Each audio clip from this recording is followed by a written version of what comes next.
Hey guys, it's Coach Jason. Hope you're doing well. So normally I do training videos of all different types.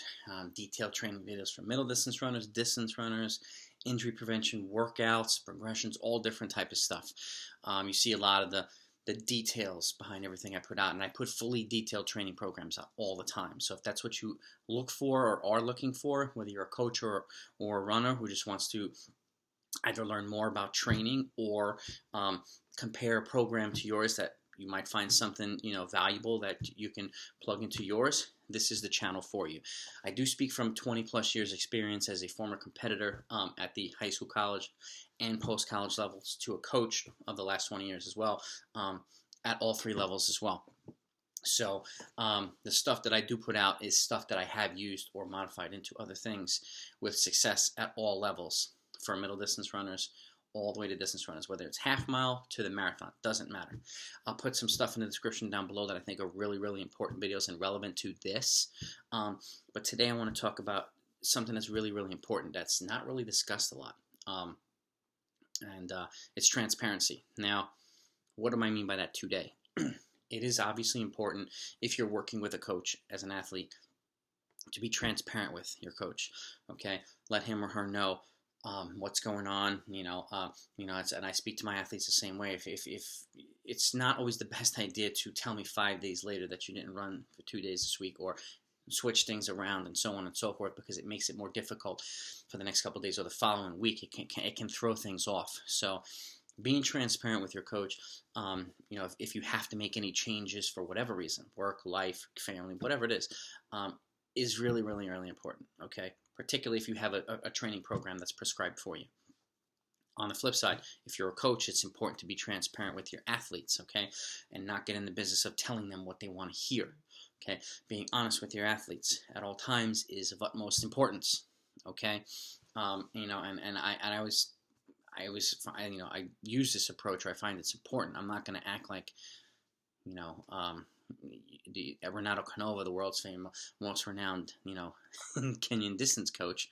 I am who I am. I speak from experience, okay? I have borrowed ideas and made into my own. Yes, all coaches do. They find a good idea. With that said, there are a couple of components of transparency here. And as a coach, it's important to be transparent at all times, okay? The most important person to be transparent with if you're a runner is yourself, okay? Be transparent, be straight, direct, and honest with yourself, okay? I wrote down a couple things, okay? And these are where it's important to be honest with yourself, okay? At least in my opinion or from my experience. And it's important, and I encourage you to avoid kind of lying to yourself or telling yourself these things, because they can bite you in the butt. I have seen it, and I don't want it to happen to you. So if this type of stuff is important to you, do not click off this video. Listen to what I'm about to say, because it can benefit you a million times, okay? Number one, if I can do the runs and workouts with the faster people, that means I can run as fast as they can in races. No, okay? That's not how it works. And I speak to this in other videos as well, particularly one, and I'll put it down below, that talks about training at the appropriate training paces, okay, and why it's so important, okay. That video, I have 2 of them, and I'll put both of them in the description down below. Please watch. The reason why this one's number 1 for me is because of the recovery component. Yes, you might be able to, let's say you're a 6-minute miler, but you're hanging with the 5-10 milers and the 5-minute milers in some runs and workouts. Now, does that mean you might be on the verge of a big improvement? Possibly. No guarantee, though. But this is where it can come back to bite you. 5-minute milers recover differently from those workouts than you do as a 6-minute miler, okay? Or if you're a 4-hour marathoner and you're training with 320 marathoners and you're able to hang with them, your recovery component is going to be different. They might be able to come back in 2 days and do another workout, or 3 days and do another workout. You might not be able to. This might catch up to you later on. Okay, this is where training at the right pace ranges is important, okay?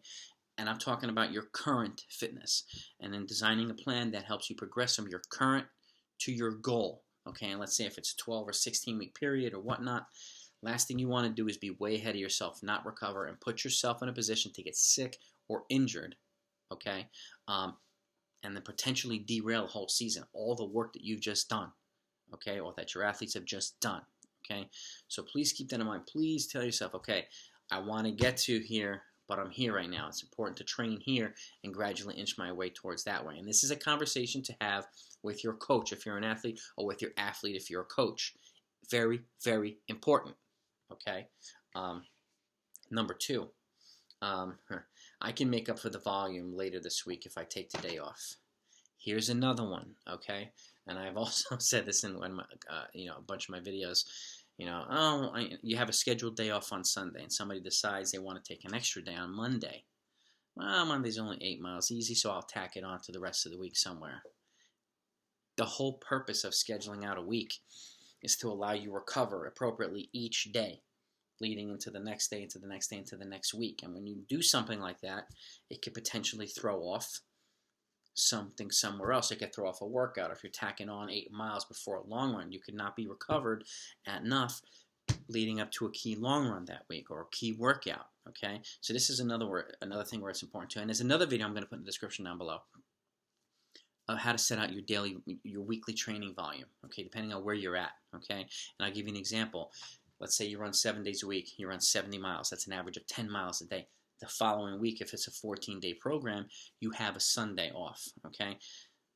The way I schedule my programs is I don't have you running 70 the following week, okay, which ups the average to like almost 12 miles a day, because it negates the purpose. It defeats the purpose of the off day, which is there to help you recover. I have my athletes do 60 the following week, so you're averaging 10 miles a day through the whole entire 14-day cycle, or 21-day cycle, or whatever it is, okay? It's important. This is where transparency comes into play. Yeah, coach, I took the day off. Or if a coach thinks you need an extra day off for some reason, he or she will tell you, okay? This is where it's important to communicate, okay? Because stuff like that can throw things off, and it's very important to tell them the day of, not 5 days later, okay? And then if you have a coach wondering why you might be off, or watching you in the workout, you might be sluggish. Oh, well, I didn't sleep for the last 2 nights. This is where it's important to tell them, okay? It's for your own benefit, all right? Number 3, I don't feel stiff, so I don't need to stretch. This is another one. I'm also going to put a video down below. My videos are completely relevant to all these things, and completely relevant to all my training programs. So it's important that you peruse all the videos on in my channel and take a look, because you'll see pretty much everything you can think of, okay? There are 100+ videos. Stretching is very, very important, okay? The right stretching routine is very, very important. Now, I am a Wharton certified musculoskeletal flexibility therapist for the last 20 years. So it's a sport-specific, running-specific stretch routine. I'll put my stretch routine down below as well. I explain how it differs from static stretching and some other stretching, and I take you through a full routine, okay? So take a look at that too. Just because you don't feel stiff doesn't mean you shouldn't stretch, okay? Because this is where, warming up properly before a run or a workout is really, really important. And the right stretch routine to help you do that is really, really important. Even if you're flexible like Gumby, it doesn't matter, okay?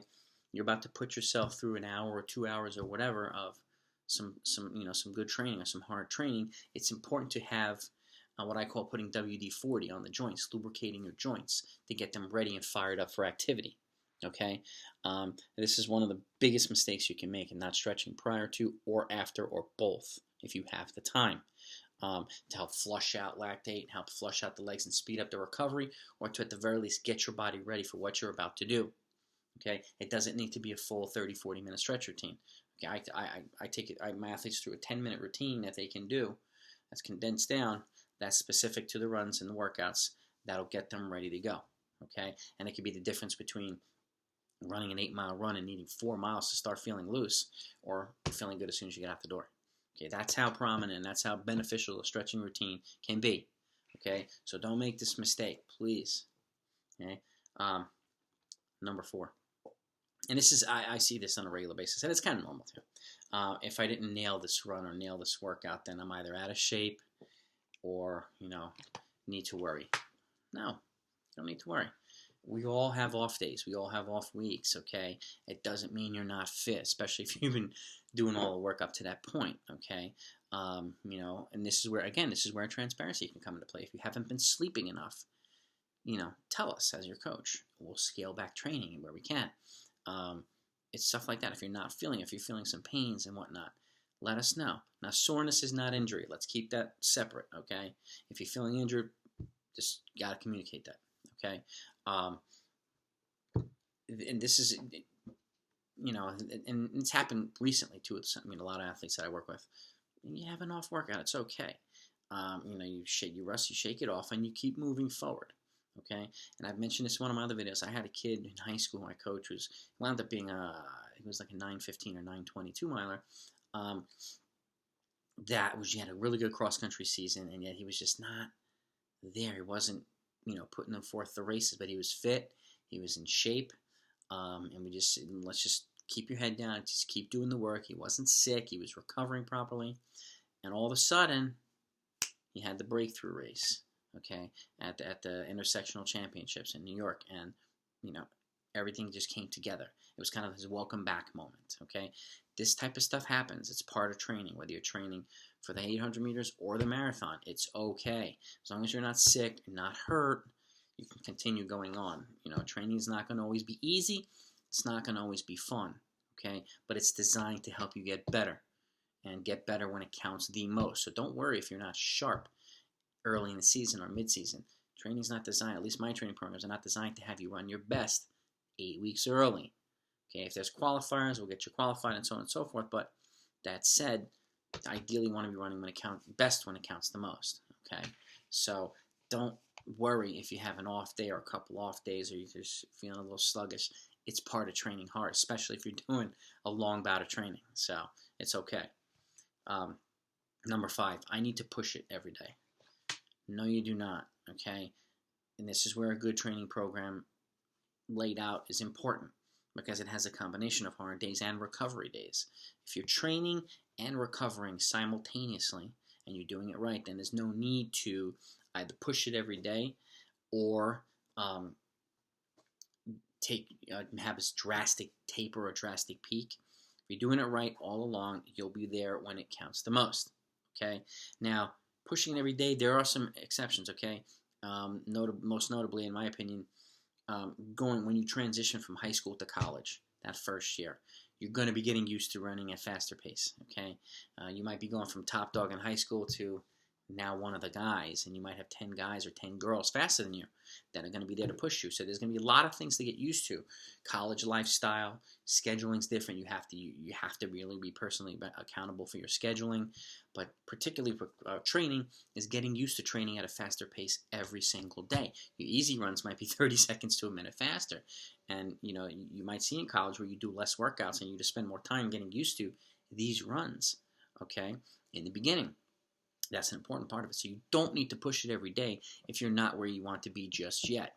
Patience is not the easiest thing in the world, and I've fallen victim to it before plenty of times, okay?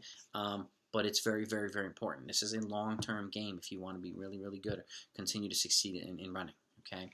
There's no overnight miracles. It's consistent work over an extended period of time, okay?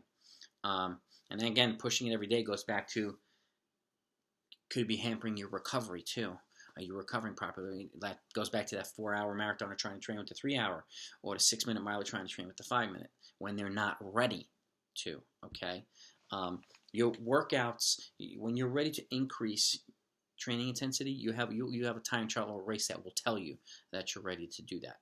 As you run faster, it'll tell you, okay, you're ready to adjust training paces and so on. So that's why they're built into that as well. That's why I put time trials or recommend them. With either be 1 mile or certain distances. That's why I recommend them. Okay. Number 6, particularly if you're not racing a lot, like nobody's really racing right now because we're, kind of in a different world right now. Number 6, I need a well-known or celebrity or famous coach. No, you don't. Okay. Keep in mind a couple things here.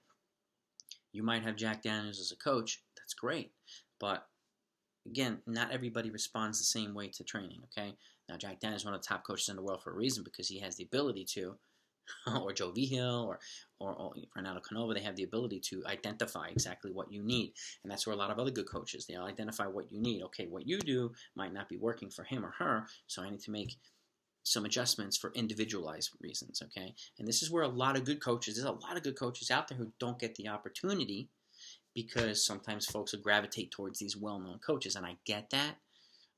But, you know, if there's a financial aspect into play where you might not be able to afford the more expensive coaches, then it's important to identify a coach that you feel comfortable with, that you connect with, okay? And that's willing to make it work for you, all right? That's flexible, that's accessible, and stuff like that. Because a lot of good coaches out there, they're just not known, okay? So, and that's one reason I'm doing this video is because I'm a regular dude, but I have years and years of experience of making people run a lot faster, okay, than they did before. That's why I started this channel. That's why I started these videos. I don't have the fame. It's okay. I'm not here to get famous. I'm here to make people fast. That's what a lot of other coaches like me are here to do too. So you don't need a famous coach, okay? And my last one on the list, number 7, you know, I'll get big if I lift weights. No, if you're doing the appropriate strength training routine that's in my opinion functional to running, specific to running, then you won't get big. Do we want to build muscle in certain areas? Yeah, it could help, particularly in your upper body, but we don't want to turn you into Hulk, especially if you're a distance runner. We know this.